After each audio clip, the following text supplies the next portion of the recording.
සුබ දවසක් CSC kitchen එකට ඔයාලා සාදරයෙන් පිළිගන්නවා. මම අද රසම රස එළවලු සුප් එකක් හදාගන්නේ. එහෙනම් බලමු මේ එළවලු සුප් එක සුප් කැට නැතුව කොහොමද රසට හදාගන්නේ. මේකට මොනවද අවශ්‍ය කරන්නේ කියලා වීඩියෝ එකට යන්න කලින් ඔයාලා තාම subscribe කරලා නැත්නම් subscribe කරලා ළඟම තියෙන bell icon එකත් click කරලා වීඩියෝ එකට එකතු වෙමු. මම මෙතන බෝන්චි කරලා ලටක් අරගෙන තියෙනවා. ලොකු අලගෙඩියක් කරන් තියෙනවා. leeks ගහක් අරගෙන තියෙනවා. ගෝවා කෑල්ලක් අරගෙන තියෙනවා.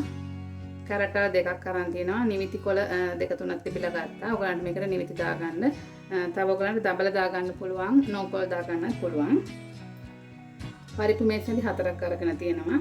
තක්කලි ගෙඩියක්, ලොකු ලුණු ගෙඩියක්, කරපිංචා ටිකක් මෙතන කපලා අරන් තියෙනවා. සුදු ලුණු බික් 4ක් අරගෙන තියෙනවා. මම දැන් භාජනයක් අරගෙන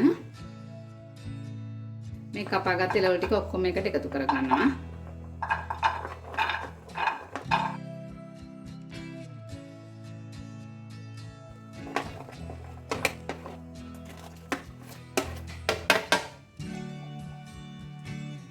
තක්කලි ලුණු ඒ ටිකත් එකතු කරගන්නවා.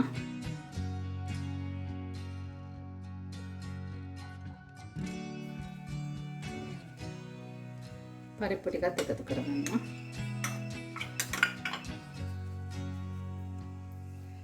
ඊළඟට රස අනුව ලුණු එකතු කරගන්න. කහ කුඩු තේ හැඳි කාලක් විතර එකතු කරගන්නවා. අමු 3-5 කුඩු තේ හැඳි භාගයක් විතර මම එකතු කරගන්නවා. ගන්න දොර හොඳ රසක් තියෙනවා. ඔයගොල්ලෝ මේකට ගම්බිරිස් ඇට එකතු කරගන්නවා නම් ගම්බිරිස් ඇට දැන් එකතු කරගන්න. මම මේකට ගම්බිරිස් කුඩු දාන්න නිසා මේක තම්බලි වුණාට පස්සේ තමයි දාගන්නේ. ඊළඟට මේකට එළවලු ටික වැහෙන ප්‍රමාණයට වතුර එකතු කරගන්න. හරි එළවලු ටික වැහෙන ප්‍රමාණයට මම වතුර එකතු කරගත්තා. හරි මම දැන් සුප් එක මේ විදිහට ලිපේ තියලා තම්බ ගන්නවා. මුඩියෙන් වහලා තම්බ ගන්න.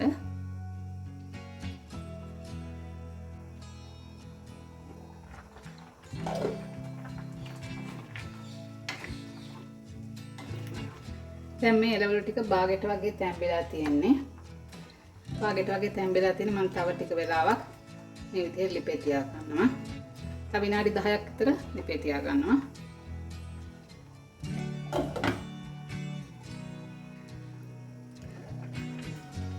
මම දැන් තව විනාඩි 10ක් විතර මේක තම්බ ගත්තා. දැන් මේ ටික හොඳට තැම්බෙලා තියෙන මේ අල කැරට් එහෙම පොඩි කරලා බලන්න ඕගොල්ලෝ තැම්බෙලාද තියෙන්නේ කියලා. මොකද අපි මේ කපා ගන්න මේ අල කැරට් කපා ගන්න සයිස් එක අනුව තැම්බෙන්න යන වෙලාව වෙනස් වෙනවා. හරි දැන් මේ සුප් එක තැම්බෙලා ඇති. මම දැන් ලිප ඔෆ් කරගන්නවා. මම දැන් ලිප ඔෆ් කරගත්තා. අපි මේ සුප් එකට අමු 3-5 කුඩු ටිකක් දානවා. ඒකෙන් හොඳ රසයක් එනවා. සුප් එකට එහෙම දාන්න අවශ්‍ය නැහැ. හොඳ රසක් ඒකෙමුත් එනවා. මම දැන් සුප් එක ටික වෙලාවක් නිමෙන්න තියෙනවා. මේ වෙලාවදී බලලා මේ ලුණු එහෙම මදි නම් එකතු කරගන්න. දැන් මේක බාගෙට වගේ නිමිලා තියෙන්නේ. මම දැන් මේකෙන් කොටසක් මේ විදිහට බෙන්ඩර් ජායකට දාලා බ්ලෙන්ඩ් කරගන්නවා. මේ විදිහට කෑලි විදිහට මේක මේ බොණ්ඩත් පුළුවන්. මේක ටිකක් අර උකු ගතිය එහෙම එන්න ඕන නිසා මේකෙන් ටිකක් මේ විදිහට බ්ලෙන්ඩ් කරගන්නවා. මේ විදිහට බ්ලෙන්ඩ් කරගත්තා. ඒ ටිකත් මේකට එකතු කරගන්නවා දැන්.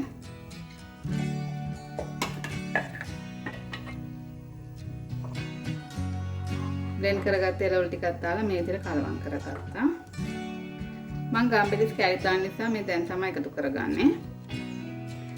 ඒක ඔයගලන්ට අවශ්‍ය ප්‍රමාණයට ගම්බිරිස් ටිකක් එකතු කරගන්න. එකක් දාලා කලවම් කරගන්න.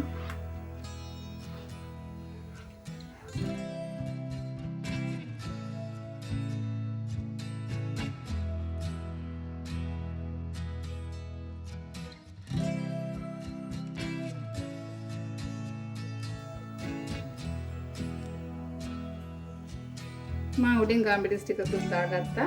මේ විදිහට චූටියට ලීස් කැලි 2-3කුත් කපලා දාගත්තා. හරි මම දැන් සුප් එක හදාගෙන ඉවරයි. මෙහෙම හදාගන්න හරිම රසයි මේ සුප් එක. වීඩියෝ එක හොඳ නම් ලයික් කරන්න, ෂෙයා කරන්න, කමෙන්ට් කරන්න. නැවත වීඩියෝ එකකින් හමු වෙනකන් ඔයාලට සුබ දවසක්.